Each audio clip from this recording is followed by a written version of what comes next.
Top 5 affordable, versatile office scents, Middle Eastern edition, as requested. Now, one thing I want to note here is that I only own a handful of Middle Eastern fragrances, so if you guys have some suggestions that you think should have been in this list, go ahead and leave them in the comments. But otherwise, let's get into it with number 1.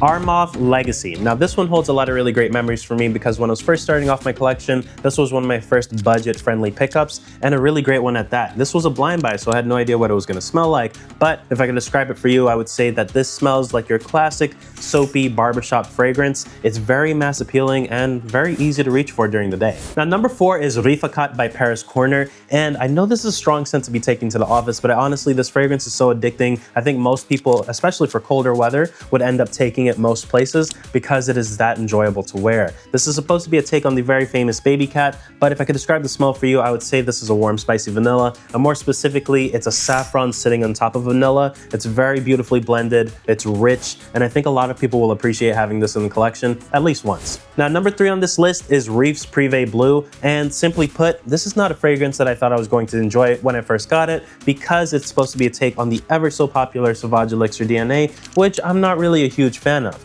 I do acknowledge that fragrance is widely loved for a reason.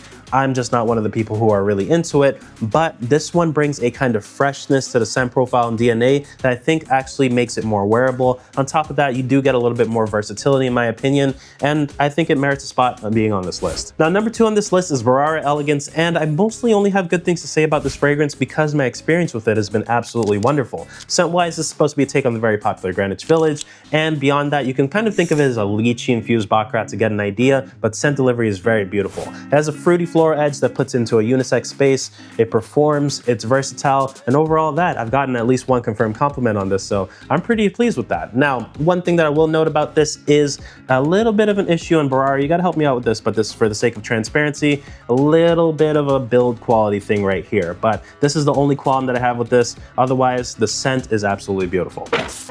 Couple honorable mentions here, but I talk about Rebel 9 PM and Supremacy Collector's Edition way too much, so I decided to leave them off the list. Armaf Odyssey Omega, I'm still getting to unboxing this, so can't talk about it just yet, though I think it would have been a nice addition based on things I've heard. And then Arabiat La Di Da. This one just doesn't last long enough for me to see it being on this list, though the scent delivery is very beautiful. Now, number 1 is the elusive Marwa by Arabiat Prestige, and this one was probably the easiest one to put on this list just because of the raw versatility baked into the scent profile. I can see you taking it to school, the office, the gym, the club, and pretty much being one of the best smelling people in the vicinity almost every single time. Now, scent-wise, you're looking at a combination of black tea, citruses, and soapiness that's so well done, I do think it's comparable to its $350 OG counterpart.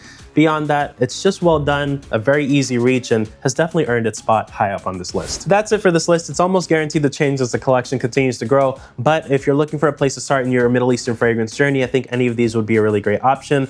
Don't forget to let me know in the comments what you would add to this, if anything, and I'll see you guys in the next one.